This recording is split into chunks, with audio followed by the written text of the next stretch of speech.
എനിക്ക് ഇനി തിരിച്ച് നോർമൽ ലൈഫിലേക്ക് പോകേണ്ടതുണ്ട്. എനിക്ക് ഫാമിലി ഉണ്ട്. ഞാനൊരു ഈ ഒരു ഇതുമായിട്ട് പൊരുത്തപ്പെടുന്നില്ല സത്യത്തിൽ. ഇന്നെ ഇഷ്ടപ്പെടുന്ന ആളുകൾ ഒരുപാടുണ്ട്, ഓരോടൊക്കെ താങ്ക് യു. പക്ഷേ എനിക്ക് ആകെ ഒരു ഫോൺ നമ്പറേ ഉള്ളൂ. ആ ഫോൺ നമ്പറിൽ എനിക്ക് ഒരു ദിവസം 500-ൽ കൂടുതൽ ഫോൺ വരുന്നുണ്ട്. ഞാൻ ആ ഫോണിൽ സത്യത്തിൽ സ്നേഹമുള്ള മനുഷ്യന്മാരാണ് പൂർണ്ണമായിട്ടുള്ളത്. കരയാണ് ആളുകൾ.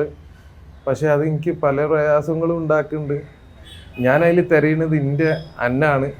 എനിക്ക് ഏതെങ്കിലും പണിത്തരത്തിൻ്റെ മരത്തിൻ്റെ ഓർഡർ വരുന്നുണ്ടോയെന്നാണ് ഞാൻ നോക്കുന്നത്. പക്ഷെ ഇത് രണ്ടും കൂടി മിക്സ് ആയിപ്പോയി. അപ്പോൾ എനിക്ക് ഫോണ് എടുക്കേണ്ടതും ഉണ്ട്, എടുക്കാൻ കഴിയണമില്ല. അങ്ങനെ ഈ കോളുകളും എങ്ങനെയാണ് കാണുന്നതിന് അതൊക്കെ ഞാൻ ഓരോക്കെ ബഹുമാനിക്കണ്ടേ.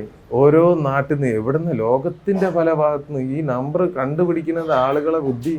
മലയാളികളായതുകൊണ്ട് അതിന് പറയണ്ടല്ലോ, പല രൂപത്തിലാണ് കണ്ടുപിടിക്കുന്നത്.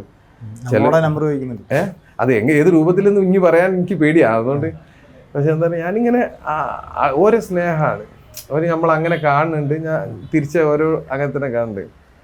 എനിക്ക് അമ്മമാരെ ഭയങ്കര ഇഷ്ടമാണ്, കുട്ടികളെ ഭയങ്കര ഇഷ്ടമാണ്. അപ്പം നമ്മൾ ഓരോ സംസാരവും ചിലവർ കരയുമ്പോൾ എന്താണ് ഫോൺ വെക്കാൻ തോന്നൂല, കുറച്ച് നേരം സംസാരിക്കുന്നത്.